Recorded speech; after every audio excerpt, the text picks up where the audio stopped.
자, 오늘 수요 설교합니다. 제가 금요일 날은 전라도 광주로 출장을 가기 때문에 여러분 오늘 평일 설교는 오늘밖에 없습니다. 그러니까 귀를 쫑긋 세우시고 오늘 금요일 날 드려야 될 예배 목까지 오늘 다 뽑아냅시다. 자, 사도행전 강의 오랜만에 하는데요. 59탄입니다. 사도행전 강의 59탄. 본문은 사도행전 19장 되겠습니다. 사도행전 19장입니다. 1절부터 7절까지입니다. 사도행전 19장 1절부터 7절까지. 오늘 설교 제목은 아시죠? 신학인지 성경인지 이제는 선택할 때가 되었다.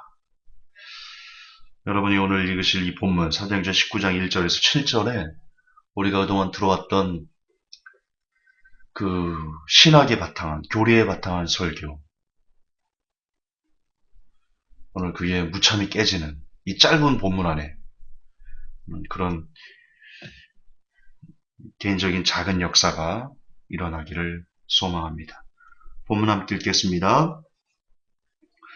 아볼로가 고린도에 있는 동안 바울이 위 지방들을 두루다니고 에베소에 이르러 어떤 제자들을 만나 그들에게 이르되 너희가 믿은 이래로 성령님을 받은 적이 있느냐 하니 그들이 그에게 이르되 우리는 성령님이 계신다는 말도 들은 적이 없노라 하거늘 그가 그들에게 이르되 그러면 너희가 무슨 침례를 받았느냐 하니 그들이 이르되 요한의 침례라 하며 이에 바울이 이르되 참으로 요한이 회개의 침례를 주며 회개의 침례로 침례를 주며 백성에게 말하여 그들이 자기 뒤에 오실 분 곧 그리스도 예수님을 믿어야 한다고 하였느니라 하거늘 그들이 이 말을 듣고 주 예수님의 이름으로 침례를 받으니라. 바울이 그들에게 안수하며 성령님께서 그들 위에 임하심으로 그들이 타 언어들로 말하고 대언하니라. 모두 12사람 중 되더라. 자, 늘 말씀드리는 거지만 여러분 성경을 볼 때요. 성경의 진리를 무엇이 가리고 있냐? 교리가 많이 가리고 있습니다. 특별히 어떤 교리냐? 예, 칼빈 교리라는 칼빈의 5대 교리가 있거든요. 그걸 튤립 교리다라고 하는데 제가 수차례 걸쳐서 칼빈의 튤립 교리가 얼마나 비성경적인지를 이미 익히 주일 설교 때 시리즈로 여러 번 강의를 했습니다. 오늘 그 반복일 수도 있겠는데요. 그 교리 위에 목사님들의 설교가 덧입혀지는 경우가 되게 많습니다. 그런데 그것만 버리면요. 그 교리만 버리고 그냥 성경을 그대로 아무 교리라는 것을 아무것도 모른 채 그냥 성경을 성경대로만 읽어도 굉장히 많은 진리들, 굉장히 많은 비밀들을, 이 보석들을 여기서 우리가 캐낼 수 있거든요. 그것을 캐내지 못하게 막는 것이 바로 교리다. 저는 그렇게 감히 단정적으로 말씀드리고 싶습니다. 오늘 본문도요. 이게 교리를 알고 있는 사람, 교리에 입각해서 성경을 본 사람이 보면요. 굉장히 이상할 수 있는 구절입니다. 자, 먼저 이런 말씀을 좀 드릴게요. 먼저 다시 한번 반복해서 말씀을 드릴게요. 우리는 그동안 이렇게 배워왔습니다. 특히 장로교가 그랬는데요. 어떤 사람이 구원을 받음에 있어가지고 그가 하나님을 전혀 몰라요. 사랑하지도 않고 그냥 믿고 싶지도 않아요. 그런데 그가 어느 순간 주님을 믿어요. 그게 왜 그러냐? 그들은 이렇게 얘기를 해요. 교리에 입각해서 하나님의 창세전에 네가 태어나기도 수천 년 전에 당신이 만들어지기 전에 하나님께서 전적인 주권적인 은혜로 인해서 당신을 선택했다 구원받기로. 그래서 때가 돼서 이제 하나님께서 당신을 부르려는 때가 돼서 성령님을 당신에게 보내서 성령님이 감권적으로 당신을 변화시켜서 예수님을 믿게 하시고 그렇기 때문에 당신은 그분의 그 성령님의 인도 그리고 이 하나님의 신적 작정 때문에 결국 그분이 성령님께서 마지막 하나님의 나라에까지 견인해 가신다. 그렇기 때문에 한번 구원받은 사람은 무슨 일을 해도 무슨 죄를 지어도 구원을 잃어버리지 않게 되는 것이다. 이게 교리입니다. 구원 교리예요. 장로교의 기본 구원 교리. 칼빈의 5대 교리, 튤립 교리라고 합니다. 자, 여기만 보면 우리가 예수님을 믿을 때 이 교리에 입각하면요. 예수님을 믿을 때 반드시 성령님의 역사가 필요하다는 것을 우리가 알게 됩니다. 교리대로 보면. 그런데 오늘 본문은요, 그 교리를, 그 교리를요, 완전 깨부십니다. 자, 본문 다시 봅시다. 지금 아볼로가 고린도에 있는 동안 바울이 위 지방을 두루 다니면서 에베소에 이르러 어떤 제자들을 만났어요. 그런데 그 제자들에게 말합니다. 성령님을 받은 적이 있니? 근데 제자들이 뭐라고 말하는지 아세요? 이미 예수님을 믿은 사람들이에요, 이 사람들은. 이미 믿은 사람들이에요. 자신의 의지로 인해서 받아들인 사람들입니다. 그런데 이들은요, 성령님이 누군지도 몰라요. 들어본 적도 없대요, 성령님. 성령님이 뭡니까? 그리고 실제 성령님을 안 받았어요. 왜냐하면 뒤에 보면 6절에 19장 6절에 바울이 그들에게 안수하며 성령님께서 그제서야 그들 위해 임하십니다. 그 전에 성령님이 누군지 이름도 들어보지 못, 듣도 보도 못했고요. 그리고 성령님을 받지도 않았어요. 그런데 이들은 지금 예수님을 믿고 있어요.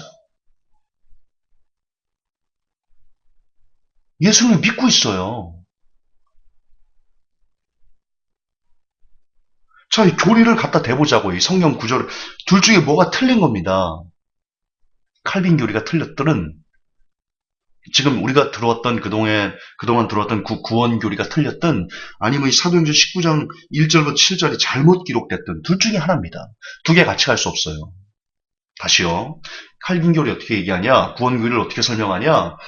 그가 창세전에 선택됐기 때문에 이제 때가 됐기 때문에 하나님께서 성령을 그에게 보내서 강권적으로 그를 변화시켜서 강권적으로 회심시켜서 그가 예수님을 믿을 수밖에 없게끔 그렇게 마음을 열었다. 그 역할은 사람은 자유의지로 예수님을 믿은 게 아니고 강권적인 성령의 역사 때문에 그가 예수님을 믿을 수밖에 없게 그렇게 만들어버렸다. 이게 지금 장로가 가르치는 구원 교리라니까요. 왜? 칼빈의 구원론에 보면 사람은 자유의지가 완전 죽었거든요.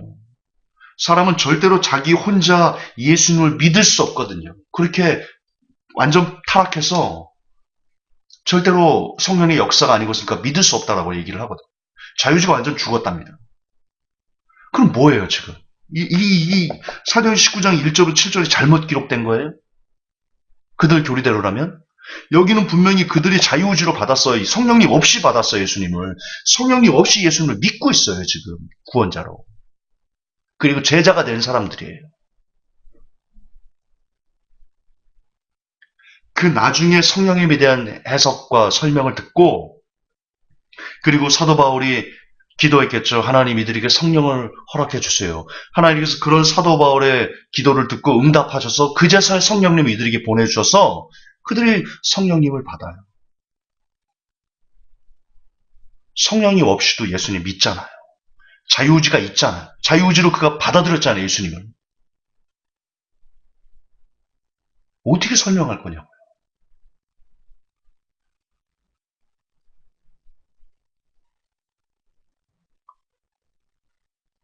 아니, 목사님도 이 구절을 어떻게 설명하실 거냐고요.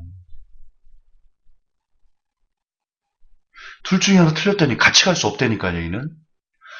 여러분, 지금 현재 누차 제가 강조하지만 우리가 그동안 배웠던 구원 교리인 칼빈의 5대 교리와 지금 그 위에 상당 부분 목사님들이 그 교리를 근거로 기초로 해가지고 설교들을 만들어서 성도 여러분들이 전해주고 있는데 이 칼빈 교리와 성경이 말하는 구원 교리나 성경이 말하는 믿음의 원리들은요,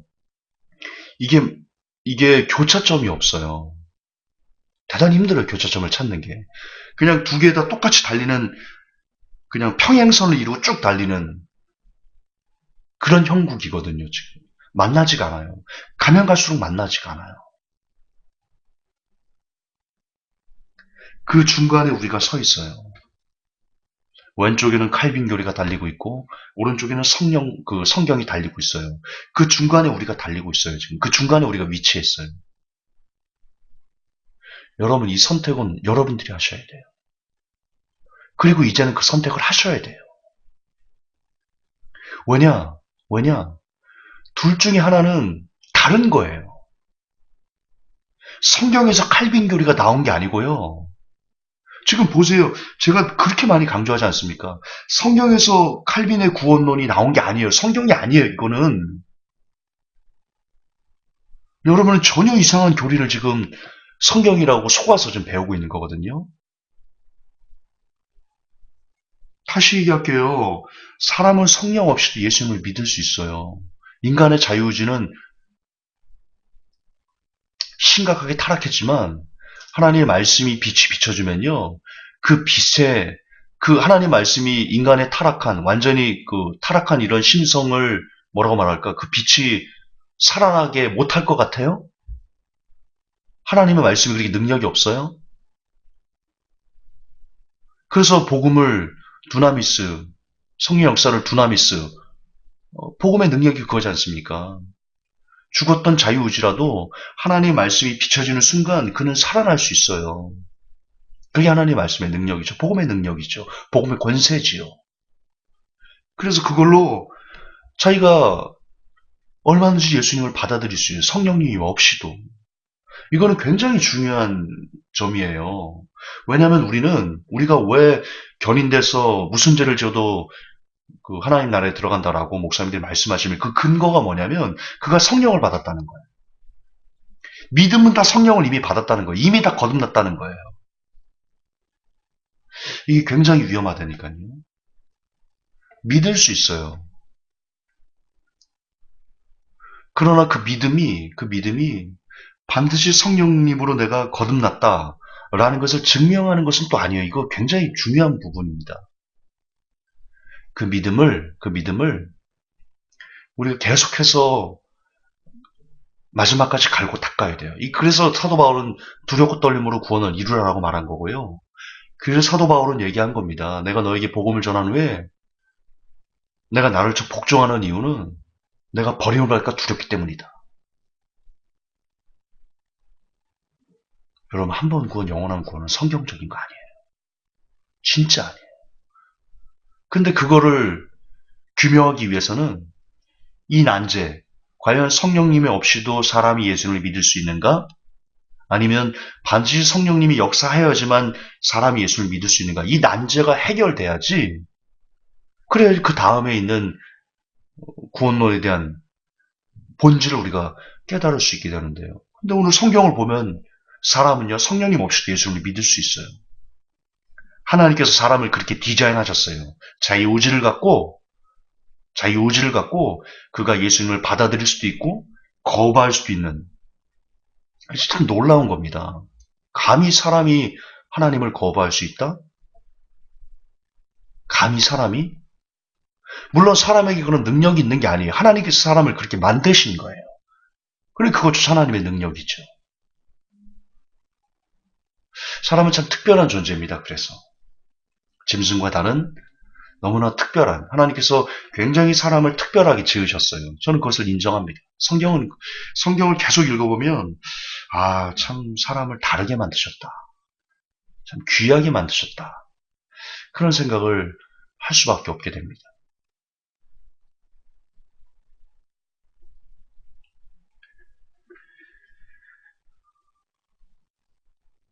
그러면 여러분 이제는 진짜 이만큼 들으셨으면 이제는 선택을 하셔야 된다.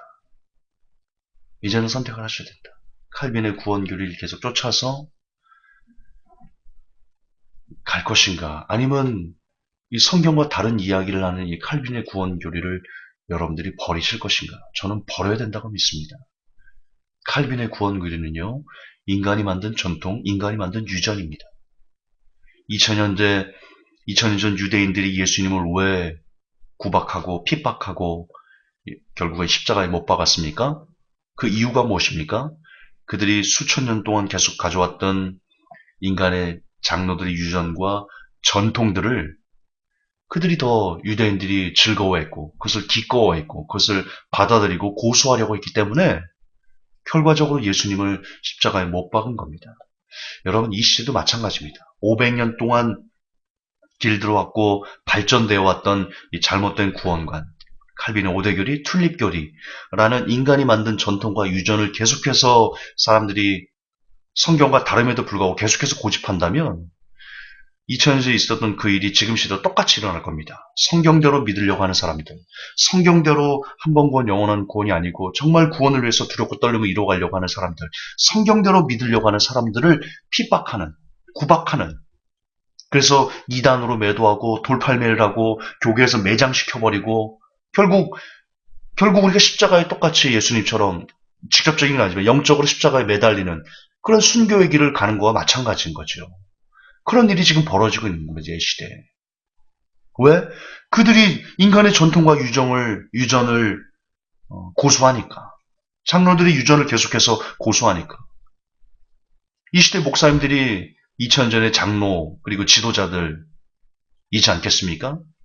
네, 성경보다도 그들의 말을 더 신뢰하니까 성경대로 구원을 이뤄가야 된다. 두렵고 떨림으로 구원을 이뤄가야 된다. 하나님 원가지를 아끼지 않았으니까 우리도 아끼지 않는다. 이렇게 살면 안 된다. 돌이켜야 된다. 삶의 열매를 가져야 된다. 증거를 가져야 된다. 캐리어만을 가져야 된다. 라고 말하는 사람들을 계속해서 행위구원자니 이단자니 그렇게 돌팔매질하면서 죽이려고 매장하려고 그런 일을 하는 거 아닙니까? 그들이 왜요? 계속 강조하지만 성경보다도 목사님의 말을 인간의 전통과 유전을 더 많이 교리를 신학을 더 많이 그들이 의지하고 의존하기 때문입니다. 그러나 그래서는 안 됩니다. 그들의 끝을 우리는 알기 때문입니다. 예수님을 못 박아 죽인 이들의 끝을 우리는 알아요. AD 70년 로마의 디도 장군이 와서 예루살렘 성을 에워싸고요. 예루살렘 성을 에워싼 다음에요. 거기다 고랑을 이렇게 팠어요. 못 넘어오게 사람들이. 그래서 그 예루살렘 성 안에서 무슨 일이 있었는지 아세요? 먹을 게 없으니까요. 자기 아이를 삶아 먹고요. 실제 역사 기록되어 있어요. 자기 아이를 삶아 먹고요. 그런 일이 있었어요. 갇혀서 거의 굶어 죽은 거예요. 예수님을 죽인 사람들, 그들이 당했던 결말입니다. 이 시도 마찬가지입니다.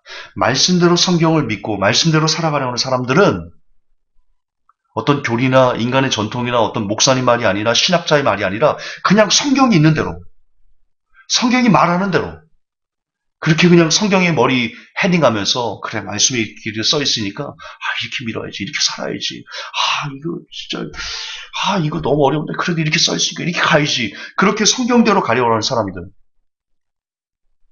그런 사람들을 야 교리가 그게 아니야부터 해가지고 뭐 이거 되도 않는 뭐 여러 가지 얘기를 해가지고 뭐 이단시하고 행위구원자 매도하고 그렇게 한 사람들은요 지금 어쩌면 예수님을 핍박하는 것과 똑같은 그런 결과를 그들이 나중에 결말에 당할 수도 있습니다. 물론 이 땅에서 안 당하면요. 차라리 이 땅에서 당하고 정신 차리는 게 낫습니다. 만약 이 땅에서 그 결말을 그들이 끝을 보지 않고 그대로 죽는다면 그들은 아마 불 속에서 크게 후회할 겁니다. 하나님께 따질 겁니다. 하나님 나를 살아있을 때 때리지. 살아있을 때는 왜 가만히 계시고 나 안 때리고 정신 안 차리게 하시고 그렇게 아마 울면서 따질 겁니다. 그렇기 때문에 여러분 참 이 땅에 살아서 하나님께 매 맞는 게요. 큰 복이에요. 그리고 매 맞으면요. 여러분 기뻐하셔요. 하나님 나 좋아하시는군요. 하나님 나 아직 사랑하시는군요. 아버지나 자식이 매를 때리는 거예요. 그렇지 않아요? 옆에 모르는 아이가 막 이상한 짓 하고 헥치거리하고 그러면 아버지가 뭐라 그래요? 혀는 끌끌 차겠죠. 아유 말쓰다 말쓰. 아유 저놈. 근데 매를 때려요? 때릴 수가 없어요. 관계성이 없으니까. 잘못 때리면 철창 가는데요? 감옥 가는데요? 폭행으로? 합의금 물어야 되는데요? 근데 내 아이는 잘못하면 때리잖아요. 사랑하니까. 사랑하니까. 여러분, 우리는 여러분이 하나님에게 회초리를 안 맞을 정도로 잘 살아요? 저도 그렇고. 우리 아니잖아요. 우리는 순간순간 하나님을 잊어버리고 하나님께 매맞을 짓을 늘 하면서 우리가 그렇게 살잖아요. 그때마다 하나님께서 매를 대주시고 넌 막 그렇게 살면 안 되지 이놈아. 내가 너를 얼마나 아끼는데 네가 그렇게 삐뚤어지면 안 되지 이놈아. 그러면서 이렇게 회초리를 때려주는 게 얼마나 귀한 사랑인지 얼마나 고마운 일인지 얼마나 감사한 일인지요. 할렐루야지 할렐루야. 근데 내가 하나님 말씀과는 정반대로 오랜 시간을 살아가는데 아무런 매가 없어요. 여러분, 그러면 진짜 심각하게 고민하셔야 돼요. 아, 하나님 나 버리셨나? 야, 이제 나 생각 안 하나? 나 같은 거? 여러분, 그렇게 염려하셔야 돼요. 실제로. 그리고 기도하셔야 돼요. 하나님, 나 잊었어요? 나 좀 때려주세요. 나 혼자 힘으로 이 죄악의 구렁텅이에서 벗어날 수 없어요. 나 매 맞아야 돼요. 그래서 아파서라도 하나님 내가 이 죄악의 구렁텅이를 벗어날 수 있게 하나님 나 좀 때려주세요. 나한테 관심 좀 가져주세요. 그렇게 기도하셔야 돼요. 그리고 그래서 매 맞으면요 할렐루야죠. 아직 나를 안 잊으신 거예요. 하나님께서. 아직 나를 포기하지 않으신 거예요. 우리는 그걸 성경을 통해서 알 수 있어요. 하나님이 이 땅에서 심판이 뭐예요? 동성애자들, 그 로마서에 보면 사람이 막 남자가 남자를 원하고 이런 생각하기도 싫은 끔찍한 더러움을 해도 그냥 버려두세요. 하나님께서 그 상실한 마음대로 그냥 버려두세요. 그게 심판이에요. 우리가 죄를 진짜 물맞이 짚고 하나님 말씀과는 전혀 반대로 살고 그러면서도 주일날 가가지고 거룩한 척하고 그래도 여러분의 삶에 아무런 문제가 없다. 그냥 룰루랄라다. 여러분 이미 심판받은 하나님이 포기하신 거예요. 버리신 거예요.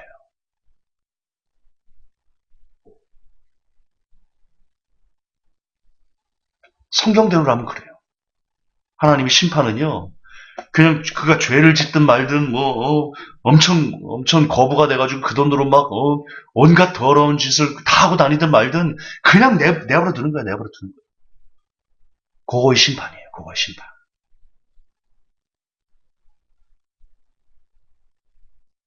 아주 무서운 일이고요. 대단히 험악한 일이고요. 최고로 불쌍한 일이에요. 그래 돼서는 안 된다. 우리는 늘 하나님께 회초리를 맞기를 간구해야 된다. 근데 지금 이런 설교도요. 기존의 칼빈주의에 길들어져 있는 사람들, 칼빈 한 번 권 영원한 권에 길들어 있는 사람들이요. 이런 설교가 귀에 안 들어온다니까요. 왜? 왜? 성령님이 늘 함께 하시는데 내가 지금 이미 구원받았고 하나님을 아버지라고 고백하는 것은 성령님이 내 안에 계신다는 증거인데 그 증거 아니거든요. 그러면 귀신이 예수님 보고 당신 하나님의 아들입니다 그랬는데 그러면 그 고백이 귀신에게 지금 성령님이 들어와가지고 고백하게 만든 겁니까? 아니잖아요. 아니잖아요.